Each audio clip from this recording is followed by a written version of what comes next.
নমস্কাৰ ছাত্ৰ ছাত্ৰীসকল, তোমালোক আটাইকে মই ভৈৰৱ ছাৰে শিকু অহাৰ আজিৰ পাঠলৈ স্বাগতম জনাইছোঁ। আজি আমি ত্ৰিকোণমিতিৰ এটা প্ৰশ্ন সমাধান কৰিবলৈ লৈছোঁ।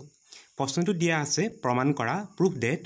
আমি ইয়াতে প্ৰমাণ কৰিব লাগে যে √1 + sin θ divided by √1 - sin θ plus √1 - sin θ divided by √1 + sin θ is equal to 2 sec θ। আমি এইটো প্ৰমাণ কৰিব লাগে আৰু প্ৰমাণ কৰিবৰ কাৰণে যেহেতু প্ৰমাণে এই সমান চিহ্নটো আমি প্ৰমাণ কৰিব লাগে, অৰ্থাৎ এই সমান চিহ্নৰ বাওঁফালে যিটো অংশ আছে এই বাওঁফালৰ অংশটোৰ সমান যে সোঁফালৰ অংশটো হয় সেইটো আমি দেখুৱাব লাগে।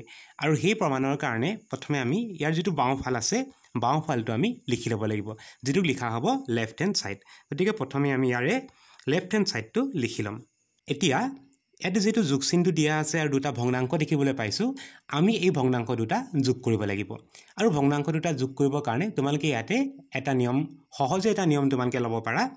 সেই নিয়মটো হৈছে তোমালোকে প্ৰথমে যিটো দুটা ভগ্নাংশ যোগ কৰিলে এটা ভগ্নাংশ পোৱা যায়, গতিকে প্ৰথমে ভগ্নাংশৰ চিহ্নটো টানি ল'বা। তাৰপিছতে হৰত যি দুটা পদ আছে, হৰত ইয়াতে আছে √1 - sin θ আৰু আনটোত আছে √1 + sin θ।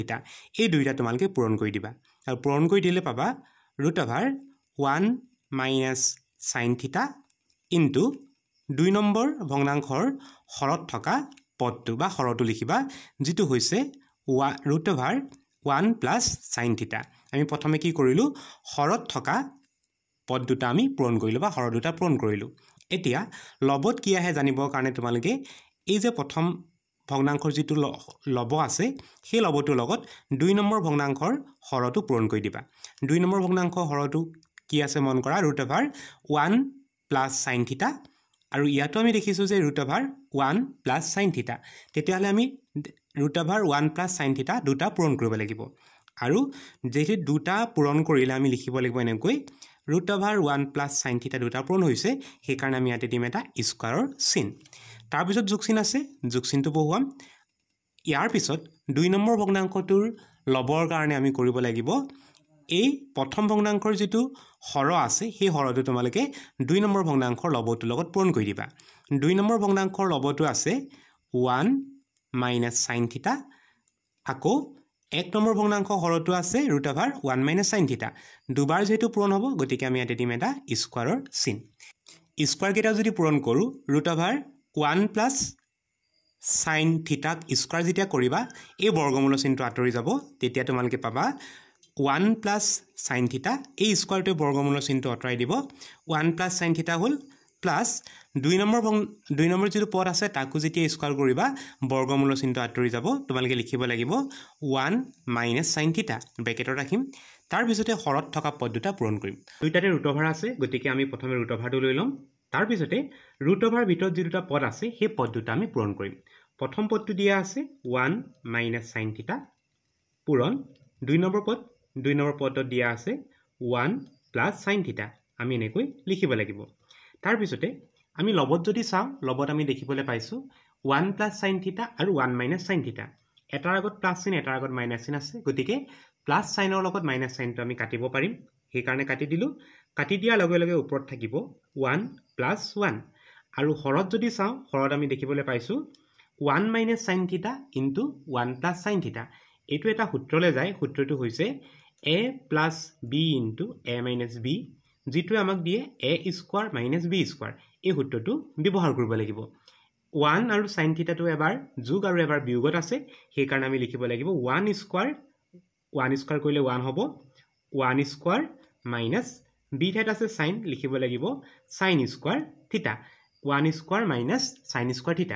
এতিয়া আমি লবত থকা সংখ্যাকেইটা যোগ কৰিম। লবত আছিলে 1 আৰু 1, 1 - 1 হ'ব 2। হৰত আমি দেখিবলৈ পালোঁ দিয়া আছে 1 - 1²টোৱে 1 বুজায়, গতিকে 1 বুলি কৈছোঁ, 1 - sin² θ। এতিয়া তোমালোকে চাইন লগা যিটো ত্ৰিকোণমিতিৰ অভেদ বা ত্ৰিকোণমিতিৰ সূত্ৰ আছে সেই সূত্ৰটো লিখিবা, যিটো হৈছে sin² θ + cos² θ is equal two 1। ইয়াৰ পৰা আমি দেখিলোঁ যে হৰত আছে 1 - sin² θ, সেইকাৰণে আমি sin² θটো লৈ যাম সোঁফাললৈ। সোঁফালে লৈ গ'লে sin² θৰ আগত থকা প্লাছ চিনটো মাইনাছ হৈ যাব, তেতিয়া বাওঁফালে থাকিব cos square theta is equal to 1 minus sin square theta. তেতিয়াহ'লে আমি দেখিলোঁ যে 1 minus sin square theta যিটো দিয়া আছে তাৰ ঠাইত আমি লিখিব পাৰোঁ cos square theta. সেইকাৰণে আমি লিখিম root over cos square theta. আৰু যেহেতু স্কোয়াৰ আছে আৰু এটা বৰ্গমূল ললোঁ আৰু বৰ্গমূল যেতিয়া লোৱা হয় তেতিয়া স্কোয়াৰটো আঁতৰি যাব. স্কোয়াৰটো যদি আঁতৰি যায় আমি পাম 2/cos theta. আৰু cos থিটাটোৰ আমি তাৰ প্ৰতিক্ৰম ল'ব লাগে. cos থিটাটো যেটো তলত আছে cos থিটা উলুটাটো লিখিবা. cos থিটাৰ উলুটা বা বিপৰীত অনুপাতটো হৈছে sec থিটা. সেই কাৰণে আমি লিখিব লাগিব 2 sec থিটা. আৰু মন কৰা এইটো আমাক দিয়া আছিল প্ৰশ্নটোৰ সোঁফালে দিয়া আছে. সোঁফালে আমি দেখাব লাগিছিল কি 2 sec থিটা যেটো আমি উলিয়াব পাৰিলো. শেষত আমি বিচাৰি পালো যে 2 sec থিটা প্ৰমাণ হৈ গ'ল. সেই কাৰণে আমি সমান চিন দি লিখিম ৰাইট হেণ্ড সাইড আৰু তলত লিখি দিবা প্ৰমাণিত. প্ৰমাণ যেহেতু কৰা হৈ গ'ল সেই কাৰণে আমি লিখিম প্ৰমাণিত. ছাত্ৰ ছাত্ৰীসকল আজিৰ পাঠটি ইমানেই আছিল. আজিৰ পাঠটি ইমানতে সামৰিছোঁ. নতুন এটি পাঠৰ আলোচনাৰ সৈতে তোমালোকক পুনৰ লগ পাম বুলি আশা ৰাখিলোঁ. নমস্কাৰ.